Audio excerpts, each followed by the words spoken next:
Big TV భక్తి సమాచారం WhatsApp ఛానల్లో జాయిన్ అవ్వండి. అన్ని విశేషాలు ఎప్పటికప్పుడు తెలుసుకోండి.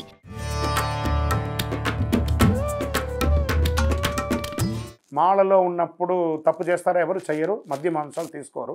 ఇది అయ్యప్ప స్వామి యొక్క దీక్షనే, పవిత్రమైన దీక్ష. అలాంటిది ఎక్కడ జరగలేదు, నా దృష్టికి కూడా రాలేదు, జరగదు.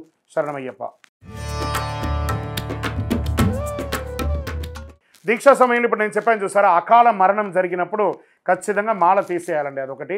తర్వాత వారి యొక్క సొంత కూతురు మెచ్యూర్డ్ అయినప్పుడు ఆయనకి దోషం వస్తుంది కాబట్టి అప్పుడు కూడా మాల తీసేయాలి.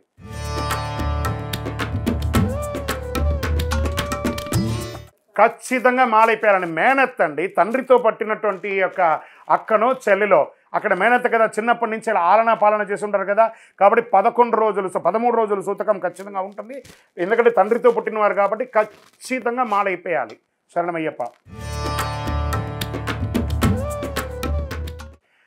స్వామి, అయ్యప్ప దీక్షలో నల్ల వస్త్రమే ఎందుకు తీసుకోవాలి అని అంటే, నలుపు ఎరుపు తెలుపు కావి వస్త్రము ధరించి అయ్యా నీ ఉండే హృదయములో సంచలమే లేదు. అన్ని వస్త్రాలు ధరించవచ్చు, ఇదే ధరించాలి అదే ధరించాలని లేదు.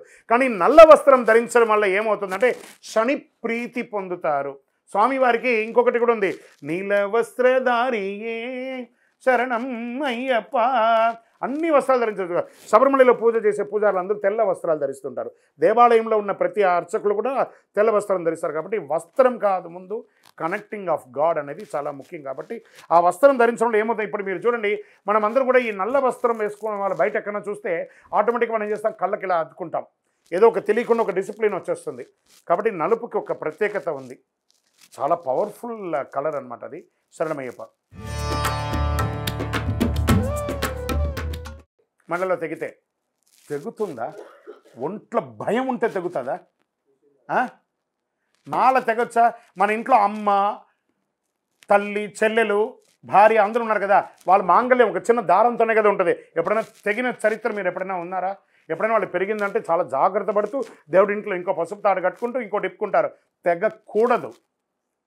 పొరపాటుగా తగిలిందంటే అది టెక్నికల్గా తెగి ఉంటుంది. కాబట్టి 2 మాలలు అందుకే వేసుకోవాలంటే తోడు మాల అంటారు. ఒక మాల ఇంకొకటి తోడు మాల వేసుకోవాలి. కాబట్టి జాగ్రత్త పడండి. అందుకే కొనుక్కునే మాలనే నాసి రకం మాల కాకుండా మంచి మాల కొనుక్కొని మంచి చెక్ చేసుకున్న తర్వాత కొనుక్కోండి. శరణమయ్యప్ప. అయ్యప్ప దీక్ష తీసుకున్న వాళ్ళు ఏ దిశలో నిద్రించాలి? ఏ దిశలో భగవంతుడు లేడు, ఇందుగలడు అందులేడని సందేహం ఉండదన్నారు కదా. ఏ దిక్కైనా నిద్రపోండి, కనీసం నిద్రపోండి చాలు. ప్రశాంతంగా నిద్రపోండి, ఫోన్లో ఆడకుండా పడుకునేటప్పుడు చాలు. శరణమయ్యప్ప. ఎలా కలుగుతుంది? వీర్యస్ఖలనం కలిగింది అని అంటే మనం తీసుకునేటువంటి ఆహారంలో లోపం ఉన్నట్టే కదా అర్థం. ఇక్కడ ఏం చెప్పారంటే, ఒకటే శత్రువు 2 ఇబ్బందులు పెడుతున్నాడు. మీ నోరు కంట్రోల్గా ఉంటే సమాజం మీతో బాగుంటుంది, మీ నోరు కంట్రోల్గా ఉంటే మీ ఆరోగ్యం మీ చేతుల్లో బాగుంటుంది. ఈ దీక్షా సమయంలో ఏ విధమైనటువంటి స్పైసీ ఫుడ్స్, ఆయిల్ ఫుడ్స్ అంతా తినకండి. దానివల్లనే ఈ వీర్యస్థలనం అవుతుంది. వీర్యస్థలనం అయిపోయిందని అనుకోండి, మళ్ళీ ఒకసారి అప్పుడే స్నానం చేసి ఆ రోజుకి నెక్స్ట్ డే నుంచి మళ్ళీ 41 రోజులే.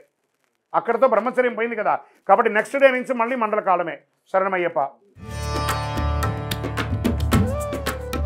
నేను దీక్షలో ఉండగా కులవృత్తి చేయొచ్చా అంటే 100% చేయాలండి. మీరు కులవృత్తిని చేసుకోకపోతే, ఇక్కడ దీంట్లో చాలామంది మాంసం అన్నారు. మాంసమే కాదండి, బార్బర్స్ ఉంటారు, మాంసం ఉంటారు, డాక్టర్స్ ఉంటారు, వృత్తిపరంగా ఉంటారు. ఏ విధమైనటువంటి వృత్తి ఉన్నా కూడా, ఇంకా మున్సిపల్ ఉద్యోగస్తులు, డ్రైనేజ్ క్లీన్ చేసే వాళ్ళు కూడా ఉంటారు. వాళ్ళ యొక్క వృత్తి చేయకపోతే వాళ్ళకి భార్య పిల్లల్ని కాపాడలేరు. కాబట్టి వృత్తి వేరు, దీక్ష వేరు. దీక్ష మీకోసం చేస్తున్నారు, వృత్తి మీ సమాజం మీ ఇంటి కోసం చేస్తున్నారు. కాబట్టి వృత్తిని ఖచ్చితంగా కరెక్ట్గా చేయవలసిందే. శరణమయ్యప్ప.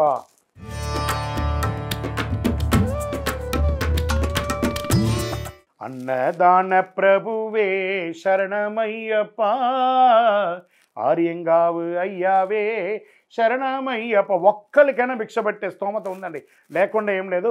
ఒక్కరికైనా పిలిచి భోజనం పెట్టండి, తప్పేం లేదు. ఓ ఆర్భాటాలు, ఆడంగాలు, హంగులంతా చేసి అప్పు అవ్వకండి. శరణమయ్యప్ప.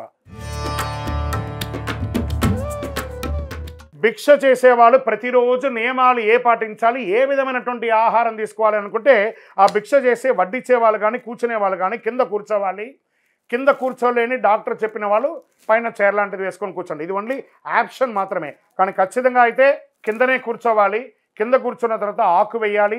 ఆకు వేసిన తర్వాత ఆహారాలన్నీ పెట్టిన తర్వాత ఈ భూమికి ఆకర్షించే శక్తి ఉంటుంది. మనం మాల వేసుకున్నాం కదా, మనలో ఇప్పుడు అయ్యప్ప ఉన్నాడు. ఈ అయ్యప్పకు నైవేద్యం ఇచ్చేటట్టుగా హే భూమాదేవి, నాలో స్వామివారు ఉన్నారు, ఆ స్వామివారికి నైవేద్యం పెడుతున్నాను చెప్పి 3 సార్లు నీళ్లు తిప్పడం. తిప్పిన తర్వాత స్వామివారి నామస్మరణ చేసి, స్వామి నేను ఈ తీసుకునే ఆహారం నాలో ఉన్న అయ్యప్ప నీకు మరియు నాకు ఆ శక్తికి నాకు ఇస్తున్నాను, నేను ఆహారం తీసుకుంటానని చెప్పి ఆహారం తీసుకోవాలి. మౌనేన భోక్తం, భోజనం చేసేటప్పుడు మాట్లాడకూడదు. తర్వాత భోజనం అయ్యాక అమృతాభిధానమసి కొంచెం నీళ్ళు తీసుకొని హే భూమాదేవి నేను స్వామివారికి పెట్టిన నైవేద్యం అయిపోయింది, మీరు ఇంకా యథావిధిగా ఉండొచ్చు అని చెప్పేసి నీళ్ళు తిప్పాలి. ఈ యొక్క స్వామివారు భోజనం చేసే ఆకుని ఇంట్లో భార్యనో తల్లియో తండ్రో ఎవరైనా తీసి చక్కగా వేయచ్చు, చాలా మంచిది. ఎవరు లేరా మీకు మీరే ఆకు వేయండి, సేవ చేయండి, శ్రద్ధాభక్తులు చేయండి. స్పైసీ ఫుడ్స్ వాడకూడదు, నాన్ వెజిటేరియన్ ఉండకూడదు, ఉల్లిపాయలు ఉండకూడదు, ఆల్కలిజం ఉండకూడదు ఆ ఇంట్లో కూడా 40 రోజులు. కాబట్టి ఇలాంటి నియమ నిబంధనలు పాటించాలి. శరణమయ్యప్ప. For more videos like this, subscribe Big TV channel.